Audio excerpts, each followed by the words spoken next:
In the spirit of continuing to try to unite the world's religions, we're going to do a couple little teachings over the next couple weeks, linking together Krishna and Jesus. Now, a lot of people aren't aware of the similarity of those two figures. Starting with their names, Krishna, another variation of the name Krishna, is Christos, which is Greek for Christ, which means to be anointed. And that, of course, is Jesus' other name, Christ. So they're both known as Christ. And they're both the anointed ones. They both also had a miraculous birth. Obviously, the Jesus story we know, the virgin birth. Well, Krishna was also born in a non-traditional way. Krishna was born via a transmission of Vishnu into the mother's womb, Devaki, and so he was born without the use of sexual intercourse as well. There's a lot of similarities in their stories, but there's, of course, much more importantly, a lot of similarities in their teachings. So today we're going to talk briefly about one of Jesus' teachings from the secret book of James. And next week we're going to go in depth on Krishna's teachings on the qualities of nature from the Bhagavad Gita. Okay, so we're going to talk briefly about a very cool, quick, concise way of thinking about the nature of the world that we're living in from Jesus' perspective that gets violated a lot. From the secret book of James, he says that the order of the word is this. First comes faith, then love, then works. Okay? So, let's break those down. Faith, as it says in Hebrews 11:1, is the evidence of things unseen. So we're not going to get scientific evidence of this. It has to be somehow an evidence we find inside of ourselves. Some sort of spiritual awareness, shall we say. And it's evidence because you know that it's true. You don't need anybody else to prove it to you.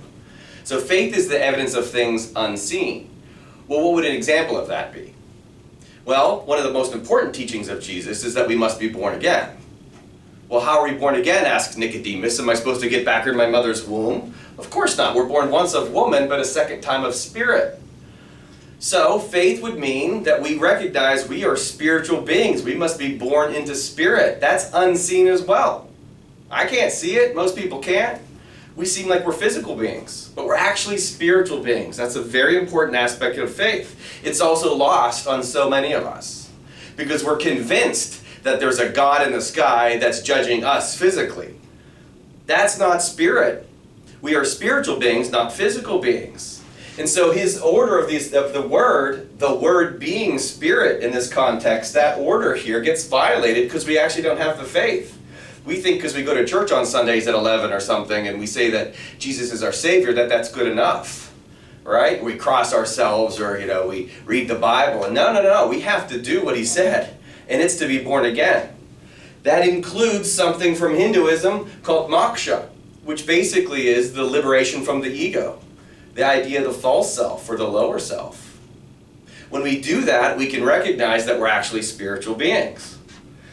If we do that the right way, then comes this feeling called love.